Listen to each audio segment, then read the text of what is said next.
the elder brother, he did the funeral ceremony. And at the funeral ceremony, if you read Bhagavatam, it says, Sri Hiranyakashipu Uvacha. And when you first read it, you go, what? Is there a mistake? Why is it saying Sri Hiranyakashipu? Because at the funeral, Hiranyakashipu spoke better than me. If you read that description of what Hiranyakashipu told his sister-in-law and mother and family members, you would think, oh, this is Bhagavad Gita. This is transcendental knowledge. Problem is, Hiranyakashipu is your typical politician. He didn't mean a word he said. He can talk mellifluously, but does he mean? No. Doesn't believe anything. And it's proved later on. So he spoke like that because at funerals, that's what you do. It's the custom. Then after the funeral, everybody forgets and goes back to their sinful life. But while at the funeral, everybody's very, oh. After the funeral, Hiranyakashipu made a vow. My brother. And he said this in a way as if it was a glorification.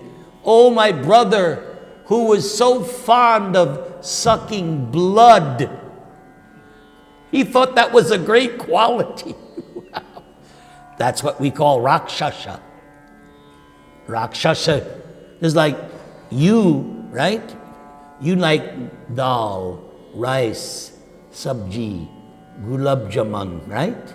Rasagula, right? Demons like blood and meat, wine. That's a demon. Devotees like sattvic food. Krishna never says in Gita, offer me burgers, offer me tacos. Patram pushpam palam toyam. No McDonald's. Even if you read the narration when Krishna is giving instructions on the day of Govardhan Puja, Krishna gives a list. This is what you should make. I love reading it. He says, make rice, dal, chapatis, pakora, rabri, lassi. He makes a whole list. No pizza though, I'm sorry. Krishna is very clear what they should offer him. So Hiranyakashipu, my brother, was killed by that envious Vishnu who always takes the sides of the demigods. Nah, I will avenge his death. I will find Lord Vishnu and I will kill him. He made this boast. He did some late night texting and informed everybody, I'm going to do this. I'm going to do this. So he went all over the universe looking for Vishnu. Vishnu was thinking, oh my God, no matter where I go, this idiot's going to follow me. Where will I go that he won't find me? Aha! I'll enter his heart. He'll never look for me there. So once when Hiranyakashipu, we sometimes, right, take a deep breath through his nostril, Vishnu hid himself in Hiranyakashipu's heart. So Hiranyakashipu looked up and down the universe, could not find Vishnu. So he said, oh, he must have died. Then Hiranyakashipu had a desire. He wanted to be the number one person in the universe. He wanted to be the cynosure. And he reasoned, yes, Lord Brahma achieved his position because of severe austerities. I will outdo him. So Hiranyakashipu stood on his tippy toes, like you've sometimes seen ballerinas. They sometimes arch and they're standing for some time on their tippy toes.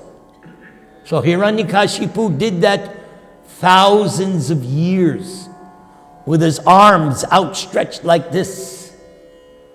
So after time, his body got eaten by ants, worms, and all kinds of bugs. And after a while, the whole body, the flesh was eaten to the bone. Hiranyakashipu still maintained his consciousness, even in the skeletal body. And from his austerity, fire came out of his head. This was the original global warming, actually universal warming. Because of the austerity of Hiranyakashipu, that fire was heating up the whole universe. And all the demigods in the heavenly planets, they were like, ah. I mentioned this, I gave class this morning in New Dwarka, speaking on this. And I gave the example.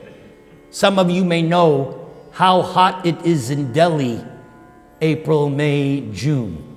And you know what I'm talking about? Am I right? It's unbearable, right? So unbearable.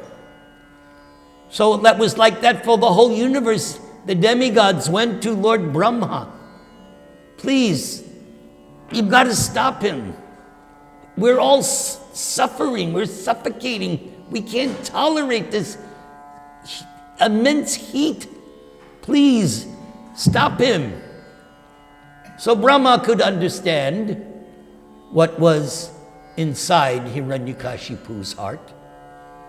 So just like we came here today, some of us drove Toyota, some of us drove Tesla, some drove Mercedes, right? You all have different conveyances. Brahma's got the best, Swan. Brahma, wherever Brahma goes, he has swan carrier. And Brahma could see where Hiranyakashipu was because of the fire coming from his skull. So Brahma has a water pot, and in that kamandalu, Ganga Jal, very potent. And so he sprinkled, just like in arti sometimes, right? They sprinkle. So he sprinkled some drops of Ganga Jal from his kamandalu, and Hiranyakashipu came out of the anthill. Now he has a fully rejuvenated body. The body had all been eaten by the ants. It was just skeleton. But now he has a youthful body that can even withstand the thunderbolt of Indra, which is considered invincible. And Hiranyakashipu bows down to Brahmaji. And he offers prayers. And Brahma says, you have defeated me by your austerities. So now I must give you benediction. Hiranyakashipu said, yes, make me immortal. Brahma said, no can do. I can't give you something I myself don't have. If somebody were to come to me, Prabhuji, I need $1 million. I don't have $1 million. Go ask Elon Musk. I don't have $1 million. So Brahma can't give something that he doesn't. Even Brahma has to die. Yes, even Brahma has to die. And he's the topmost person in the universe. So then Hiranyakashipu said, okay, I don't want to die at night. Tatastu. I don't want to die in the day. Okay. I don't want to die in the air. Okay. I don't want to die on the land. Okay. In the water. Okay. I don't want to die by any weapon. Okay. He gave so many scenarios. He thought he had an ironclad contract. He thought he outsmarted Brahma. He thought he had all the angles covered. He didn't, but that's what he thought. Then Hiranyakashipu started to terrorize the universe. And everybody in the universe had to bow down to Hiranyakashipu. Everyone. Only Brahma. Vishnu, of course, was hiding. Narada admits even he had to play the game. So now Hiranyakashipu is sitting on the throne of Indra. Indra is king of heaven. Just like traditionally it is understood, United States, you're the president of the United States, you're considered the most powerful man. That's generally, like that. So he's sitting on the throne of Indra, and everything becomes topsy-turvy. What is considered pious now becomes impious. And what is impious now becomes pious. The law of karma is juxtaposed, and everything goes through Hiranyakashipu. Shri Shri Radharaman ki jai, Jagannath Baladev Subhadra ki jai, Sitaram Lakshman Hanuman ki jai, Sri Nrisingha Bhagavan ki jai, Gaurnitai ki jai. Besides that, Hiranyakashipu orders his assistants, go to earth, kill the cows. I don't want any sacrifices performed. In order to do sacrifice, what do we need? My favorite. Ghee. Ghee. Not dalda. Not margarine. Shuddh ghee. Once you've had, Prabhupada told us, when Prabhupada started this movement, all of his followers, they came from meat-eating families. So Prabhupada knew we were habituated. So he told us, you eat food cooked in ghee, you will lose your taste for meat. I had no problem. The food in Brooklyn Temple was so good. Pakoras, samosa,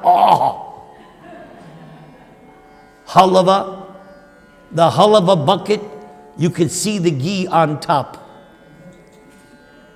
Because devotees, if Prabhupada said, that's all you did. And that's how the temple leaders got the devotees to do something. Prabhu, you got to clean the bathroom. Prabhupada said, oh, okay.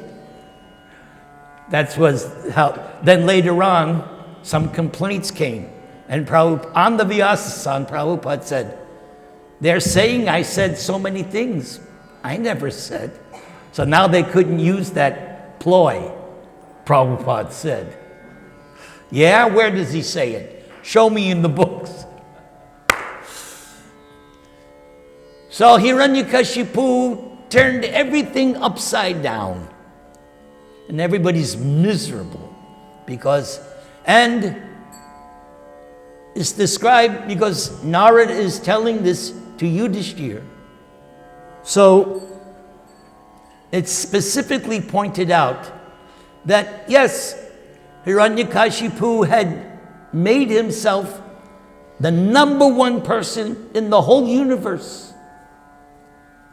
And it says that Hiranyakashipu, his eyes were always bloodshot. Now there's two reasons why someone's eyes are bloodshot. They didn't get sleep, or What's the other one? Intoxicated. Hiranyakashipu was always drunk on strong wine. Yes, very interesting. In the 4th canto of Bhagavatam, there is the pastime of Prithu milking Mother Earth. And following Prithu's example, different universal leaders milked Mother Earth to get their requirements. And I think, Brahmins got ghee, because that's what Brahmins need to do yajna. But it says in the Bhagavatam, the demons made Prahlad into a calf, right? A cow will give milk in the presence of a calf. But what did they get as their nectar? Not milk. No. They got wine and liquor. That's the amrita of a demon. Wine and liquor. So Hiranyakashipu was always drunk on wine. And his name, Hiranya-kashipu, Hiranya, very fond of material opulence. Money, sweeter than honey. And then Kashipu, soft beds, cushions, enjoying nocturnal delights with women. Just like Ravana. Ravana was the same way. That was Hiranyakashipu's next birth. From Hiranyakashipu to Ravana. But it says that although Hiranyakashipu had achieved the topmost position, he had everything at his disposal, still he was not happy. Why? You would think he's got everything. Yes, those who have studied Gita know, no amount of material happiness can satisfy the soul. So whether you have $20 billion, you can still only eat 2 or 3 chapatis. Having all the money, having the position, the adulation, the worship, oh, Hiranyakashipu, that's not going to satisfy you. Where does satisfaction begin? You control the mind and senses. This is what we learn from Gita. If you want to really become happy, first order of business, Shama Dhamma. Control the mind, control the senses. You can't control the senses, unless the mind is controlled. All the different yogas, Hatha Yoga, Raja Yoga, Kriya Yoga, Jnana Yoga, there's a new one, Bhoga Yoga. Whatever yoga you choose, first step, control the mind. And Gita makes it easy. Just like one of our favorite songs, right? What do we say? Bhajahure mana Shrinanda Nandana Abhaya Charanara Vindare. First thing, control the mind by fixing it on Krishna. Same is there for the description of Ambarish. Savai Mana Krishna Padara Vindayo. Ambarish is given as an example of someone who performed all the 9 items of bhakti. All of them. But he first of all fixed his mind on the lotus feet of Krishna. Same thing Chaitanya Mahaprabhu says, Cheto Darpana Marjanam. Cleanse the mirror of the mind. Cleanse the heart. Chant the Mahamantra. Hare Krishna, Krishna Krishna Hare Hare, Hare Rama, Rama Rama, Hare Hare. That's how you begin to control the mind. Of course, Hiranyakashipu had 4 sons, but he had a special son, Prahlad. Prahlad was special. He was not like his father. When Prahlad was in the womb of his mother, Hiranyakashipu was away doing some austerities. So the demigods thought, oh, she must be carrying, we have an expression, like father, like son, just like your son. Because you're good, he's good. Right? So they reasoned, Hiranyakashipu's son must be like him. So Indra and the demigods, they captured Kayadu. And they were going to kill the child as soon as he came out of the womb. At that time, Narada came. Stop! Even if you wanted to harm this child, you will not be able to do so. This child is not like his father. This child is especial. He's a pure devotee. So Narada gave Kayadu shelter at his ashram. Very interesting. And while she was there, waiting for the delivery, of course, what is Narada going to do? Narada is Bhakti Shakti avatar. He is the incarnation of the Bhakti principle, of the Bhakti potency. He's empowered. The most important preacher, Prabhupada says, Narada Muni. So Narada was teaching Kayadu, but it was going in one ear, out the other. Like some of you in this lecture, the words are going like this. Some of you are like, oh yeah, I can see on your faces. I can see who's really into it, and some are like, oh, come on, man. Can we hurry up? That's just the way it is. That happens everywhere I go. Whether it's San Diego, LA, you get some people that are like, oh, this is great. And other people are going, they're on the phone, like. Anyway, Prahlad in the womb, he soaked up everything. Everything that Narada was teaching, he picked it up, was nectar. So when Prahlad came out of the womb, he was already self-realized. And then there is the classic scene. Hiranyakashipu calls 5-year-old Prahlad, puts him on his lap, smells his head. Do you smell your son's head sometimes? Try it. I used to do it with my grandson. It's very refreshing. So Hiranyakashipu smelled his head. My son Prahlad! And Prahlad, of course, very mild, gentle. Yes, Father. I have put you in a special school, the University of Asuras. And I want to know, you have been learning from the sons of Shukra Acharya, Shanda and Namarka. Tell me, what's the best thing you have learned? And Prahlad said, I'm not learning anything in your school.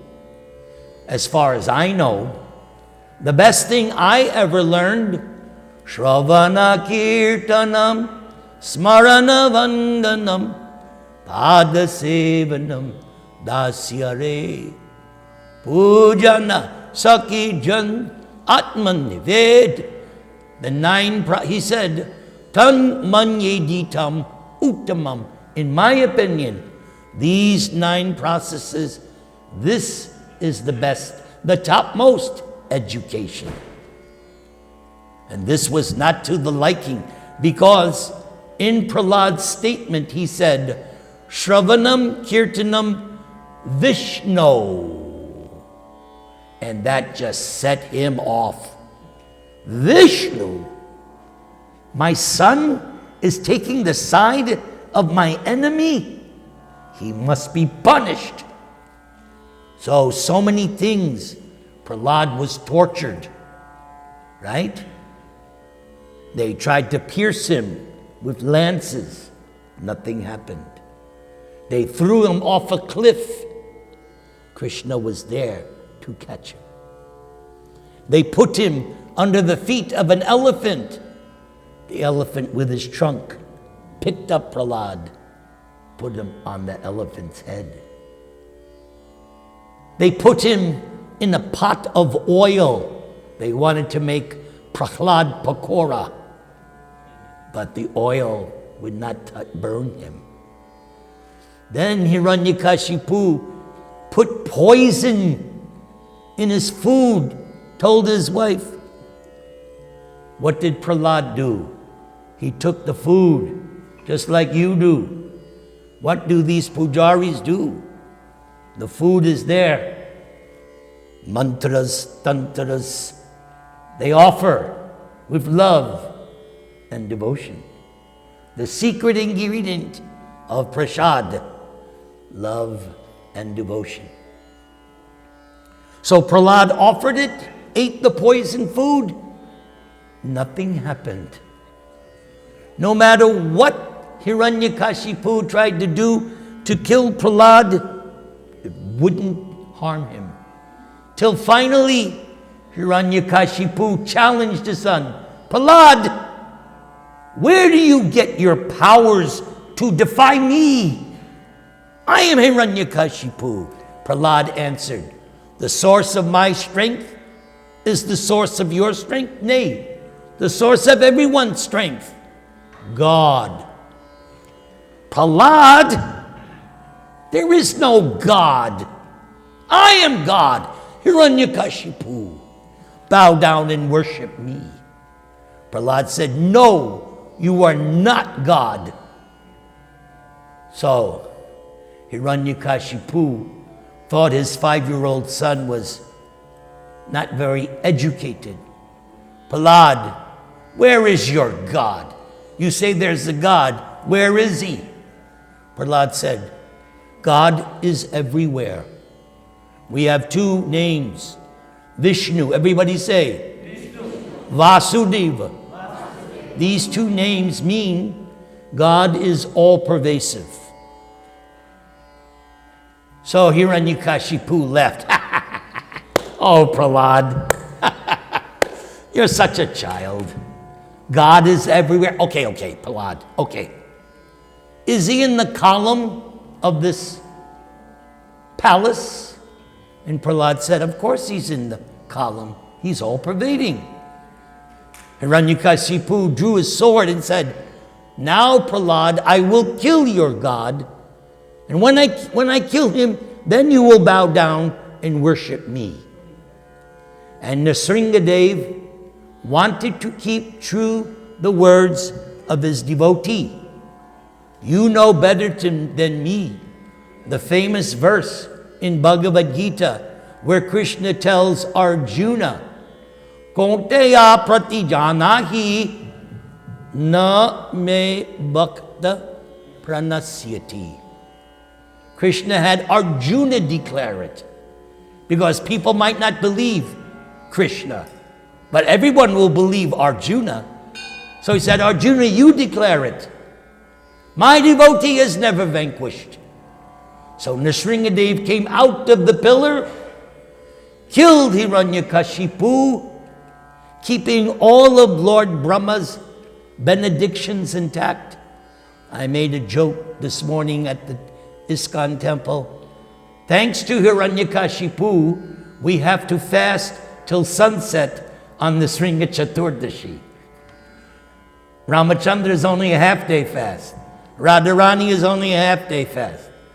But Nrisingha-katha, because this Hiranyakashipu was killed at dusk, we have to fast. So thanks, Hiranyakashipu. And after Hiranyakashipu was killed, all the demigods came to offer prayers, but Nrisingha-dev was roaring. Brahma, after all the demigods offered prayers, Brahma turned to Lakshmi. Go, pacify your husband. He's not happy. She said, no, I've never seen him like this. I'm not going near him. So as a last resort, Brahma pushes Prahlad. Go ahead, do something. Prahlad had a garland, put it on Nrisingha, and then Dandavat. Full obeisances. Now Hiranyakashipu, Nrisingha-dev, his roaring ceases. He puts his hand on Prahlad's head, and Prahlad stands up and offers a stream of more than 40 beautiful prayers. It's all here, chapter 9, 7th canto. I'm studying these prayers. Last week and this week, I'm studying these prayers.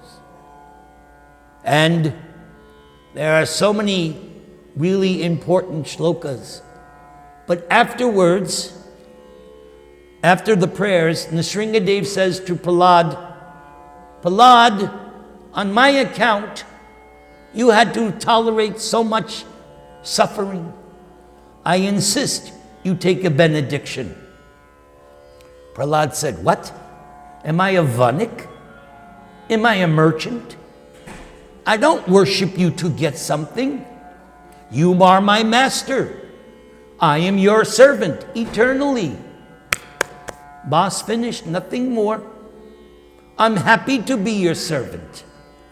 But Nrisingha-dev insisted, no, you must take a benediction. And Prahlad teaches us. He said, okay, if I must take a benediction, then I pray that in my heart no more material desires. Material. Desire must be there. So there's two kinds of desire. Material desires drag you to hell. Spiritual desires give you liberation. I'm over time, I'm sorry. I could go on for another hour, but we have to follow a schedule. Thank you very much for this opportunity. May Lord Nrisingha bless you and protect you. Hari Bol.